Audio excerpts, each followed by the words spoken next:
Hello and welcome to Simon's Trading Channel. My name is Simon. This is my daily Bitcoin price action analysis. Happy Monday to you all. That's right. The classic 90s band is back with us again, and it's the start of a new week. So I hope you're all well. And just before I get into the price action analysis, just wanted to remind you this is not financial advice. Okay, so we indeed had a weekly closure, which indeed ended up looking like a red indecision candle, this one here, which is kind of writings on the wall probably for the sort of latter half of last week. And so far this week, the price action has opened below the previous closure, which I'll show you in a second on a different time frame because it's more obvious. So too early in the week to really comment on this weekly candle. But certainly there was a pretty significant pullback throughout last week to the tune of, so wick to wick on this weekly candle was around about 13% on Bybit. Now that will vary from exchange to exchange, but if you remember from a few videos ago, I was talking about when in previous cycles on the weekly time frame, the price has got up to the current all-time high and the reaction of the price to that. And as you would expect, the all-time high behaves as a resistance to price on the way up and probably support on the way down. The previous two occasions that it has occurred on, one pullback was 16%, I think, top of my head, and the other was 34, 35. So Bitcoin's kind of nearly got the lower of those two figures. Obviously, sample size of 2 doesn't really give you much to go from. But question is, will it do a bigger pullback towards the higher of those two previous historical pullbacks around the all-time high? And the answer to that question is, I don't know. But so far, it's done, as I just pointed out, 12-13%. All right, so I'm just going to zoom down. You're probably wondering what's this multicolored setup I've got going on here, and I'll tell you straight away. I'm also going to check in on momentum today, with it being a Monday, so have a look at that as well. You can see on the daily what I've done there, but it's more obvious on the 4 hour, to be honest. So let's have a quick look at that first.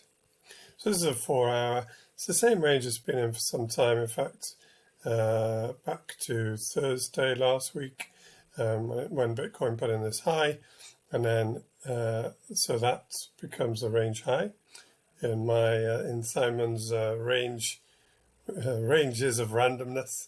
Hopefully not too random, but you know what I mean, just being sort of facetious and trying to be in some way comedic, probably failing on the latter. So that's the range high for me at the moment.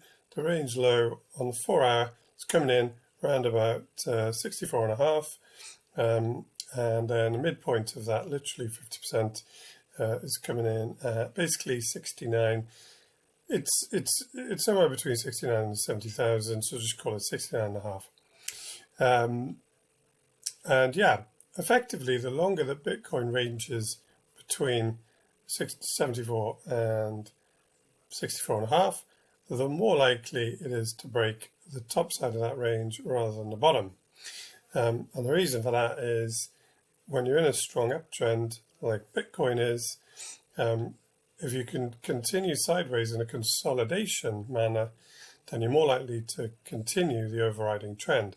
Just like here, lots of sideways price action followed by a breakout to the upside. So, you know, like that. And there are many iterations of such price action that you can look back through Bitcoin's history and identify for yourself. So I'm just going to check in on momentum. The reason I'm doing that is it's quite interesting. So you can see this was the RSI momentum indicator was peaking from this section of price action back over, it kind of made its first peak really back over here towards the end of February. And then since then, as prices have been going up, the RSI has gradually been coming down. So it's been divergent. Now, if there is a bearish divergence of the momentum indicator, so when the momentum is reducing while the price is increasing, then that generally leads to at least some kind of pullback. Now, you could argue that that has now played out with this pullback back to here. But you only really know that once the price gets back above the previous top. And it starts to close back above about sort of 50% on the RSI. And the reason I say that is that in general terms, and this isn't really tradable, in fact, if you try and trade this, you'll probably lose, but the 50% area on the RSI does tend to be a bit of a turning point for price action. So above 50% tends to be more bullish price action, so more upside, and below 50% tends to be more bearish. Do not trade that on its own because you won't do very well. But just in general terms, that tends to be the case. So yeah, if the 4-hour RSI can start to close back above 50%, and you start to get more of an uptrend rather than a lower time frame downtrend, which this is, then that would obviously look good for more upside. And if you start to get closures back above the previous all-time high, looks good for some busting action to the upside. Until then, for me personally, this is a range game between the two areas that I've already identified, one in red, one in green, with a midpoint in blue. So that's the 4-hour. I just want to check quickly in on the daily. Now you can see this is quite a good demonstration. So again, we've got the momentum here. There has been some bearish divergence forming on the daily, and like this section of price action, so from these highs of the RSI down to these lows, so you can see the momentum was dwindling as the price was increasing, all right? So it's bearish divergence again, just the same as I was talking to on the 4-hour. There was then a pullback, which you do expect when there's bearish divergence between the price action and the momentum, and then that, but you don't know how far it's going to pull back, and really until it breaks through the previous high on the price action, it's still in play, if you like. But you can see here that that's what. So the RSI got back above the 50%. Whereabouts, sort of round about here, and then it closed back over the previous high and then went onwards and upwards. And since then, it's set in a bit more bearish divergence on the RSI, particularly from this area, because they're not obvious local highs, which makes it harder to read the RSI, because generally you need like a local high and a local low, but there hasn't really been a local high up until just now, or the last few days. And you can see that RSI has pulled back. Now, so the question is, has this bearish divergence on the daily already played out, or is it likely to pull back a bit more? And again, nobody knows, but because no one can predict the future.